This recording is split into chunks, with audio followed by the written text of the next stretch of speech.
अब हम वीडियो के उस पार्ट में आ गए हैं जहां मुझे आपका 100 एंड 200% कंसंट्रेशन चाहिए। यह कंसंट्रेशन आपको जिंदगी भर फायदा देने वाला है। यह कॉन्सेप्ट सर, यह कॉन्सेप्ट आप समझ लेंगे, सारे टेंसेस यहीं पर क्लियर होने वाले हैं। तो आइए अभी समझते हैं एक छोटी सी स्टोरी को। मैंने आपसे कहा कि आप अपने स्कूल की तरफ से किसी कंपटीशन में गए, कंपटीशन में भाग लेने आप गए हो, वहां पे और भी बहुत सारे स्कूल के बच्चे आए हुए हैं। अब इतने सारे बच्चों में आपकी पहचान कैसे हो? आप तो खो जाओगे, आपके टीचर्स परेशान हो जाएंगे। तो ऐसे में क्या करना चाहिए या क्या होता है? ऐसा करना चाहिए कि आपको मैं ना एक डिफरेंट कलर की जैकेट्स पहना देता हूं। मान लीजिए हमने क्या किया, अपने स्कूल के बच्चों को रेड कलर की जैकेट पहना दी। अब जो भी हमारे स्कूल के बच्चे हैं सब रेड जैकेट के अंदर, और जो दूसरे स्कूल के बच्चे हैं उनको हमने ग्रीन कलर की जैकेट पहना दी। एक और स्कूल के बच्चे हैं उनको हमने येलो कलर की जैकेट पहना दी। अब ये 3 कलर की जैकेट में हमारे सारे स्टूडेंट्स बैठे हुए हैं। अब हमें क्या याद रखना है? हमें तो बस ये याद रखना है ना कि हमारे स्कूल के बच्चे रेड कलर की जैकेट में है। जो भी रेड कलर की जैकेट में होगा मैं समझ जाऊंगा कि ये हमारे स्कूल का ही स्टूडेंट है। अब चाहे वो कहीं भी चला जाए, घूमे फिरे, हमें टेंशन ही नहीं है। हम तो रेड देखा, पहचान लगाई, बात खत्म। अब हमने ये तो सीख लिया कि टेंसेस जो होते हैं वो 3 टाइप के होते हैं और उनके 4 और वर्क वाले टाइप होते हैं। ये हमने सीख लिया था। टेंसेस कितने वक्त कितने तरह का होता है, काम कितने तरह के होते हैं, ये तो सब क्लियर हो गया। अब उनकी पहचान, ऐसे ही टेंसेस में हमने रेड जैकेट पहनानी है, कुछ बच्चों को हमें येलो जैकेट पहनानी है, कुछ को ग्रीन जैकेट पहनानी है। जी हां, ये जो हमने 3 जैकेट पहनाई ना, वो ऐसे पहनाई कि हमने क्या किया, हमने लिखा कि प्रेजेंट टेंस जो भी होगा, जो हमारा प्रेजेंट टेंस होगा ना, उसकी जो हम हेल्पिंग वर्ब इस्तेमाल करेंगे वो कौन सी होंगी? वो होंगी हमारी do, does, is, am, are और हैज, हैव। ये हमें याद रखना है कि ये जब भी होंगे ना, प्रेजेंट हमें दिखाना होगा तो हम इन वाली हेल्पिंग वर्ब्स को याद रखेंगे। डू, डज, इज, एम या आर, हैज या हैव, ये याद रखना है। अच्छा, और स्कूल के बच्चों को हम क्या पहनाते? पास्ट वालों को।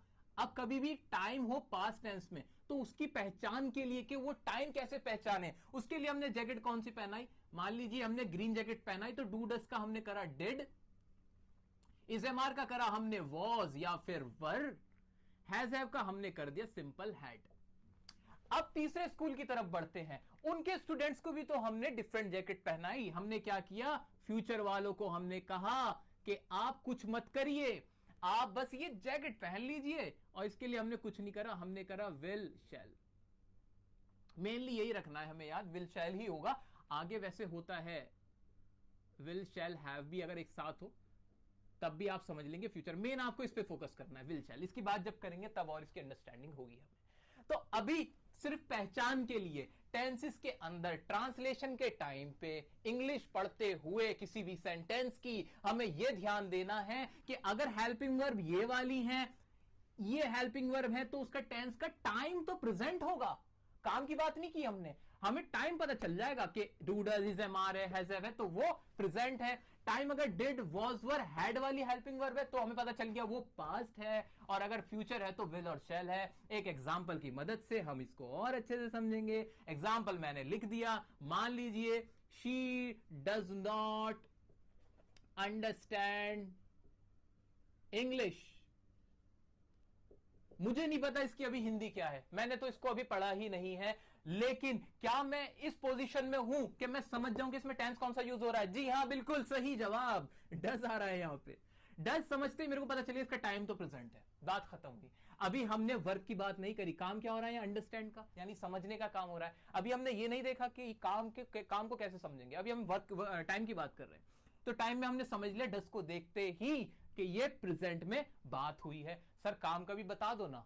सर ऐसे ही काम का भी तो बता दो कि काम को कैसे पहचाने कि वो कितना हो चुका है।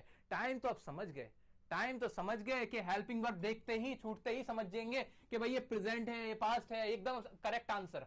अब काम का बता दो। क्या काम का भी कोई ऐसा रूल है? जी हां है रूल। रूल क्या है?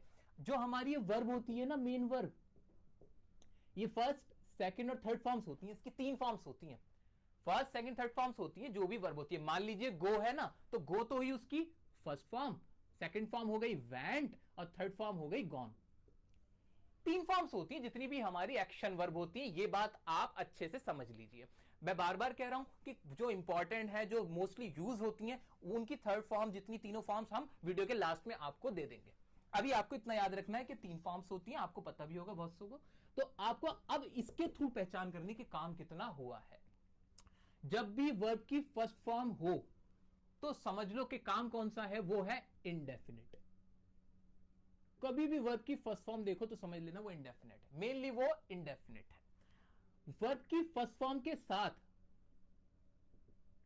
वर्ब की फर्स्ट फॉर्म के साथ अगर आईएनजी लगा हो, क्या लगा हो, आईएनजी। सर इसका मतलब क्या हुआ, आईएनजी मतलब ऐसे जैसे कि क्या मैंने आपके आगे लिख दिया रीडिंग, रीड क्या है, क्या लगा दिया जमा आईएनजी, पूरा क्या बन गया रीडिंग। ऐसे मैंने लिख दिया कम और आखिर में क्या लिख दिया मैंने, कमिंग। तो reading, coming, going, listening, teaching, watching, जितने भी आईएनजी लगे हुए हैं, तो याद रखना मेरी बात, ये आईएनजी दिखाता है काम के चलते रहने को, यानी वो काम चल रहा है अभी। तो आईएनजी देखो, माइंड में एकदम क्लिक कर लो कि इस आईएनजी वर्ब जो हो रही है वो भी चल रही है, कुछ और मत देखो। जब भी वर्ब के साथ आईएनजी लगी हो मेन वर्ब के साथ, आप समझ जाएंगे कि इसका मतलब क्या हुआ कि वो काम अभी चल रहा है। अच्छा, तो 2 बातें भी पढ़ ली, फर्स्ट फॉर्म है तो वो इंडेफिनिट है, मेन वर्ब की फर्स्ट फॉर्म के साथ आईएनजी है तो वो क्या हो गया, कंटीन्यूअस हुआ। अच्छा, अब मेन वर्ब की जब थर्ड फॉर्म इस्तेमाल हो तो क्या होता है। थर्ड फॉर्म जब इस्तेमाल हो, थर्ड फॉर्म का मतलब ही अपने आप में होता है पूरा हो चुका होना। जैसे कि मैंने आपसे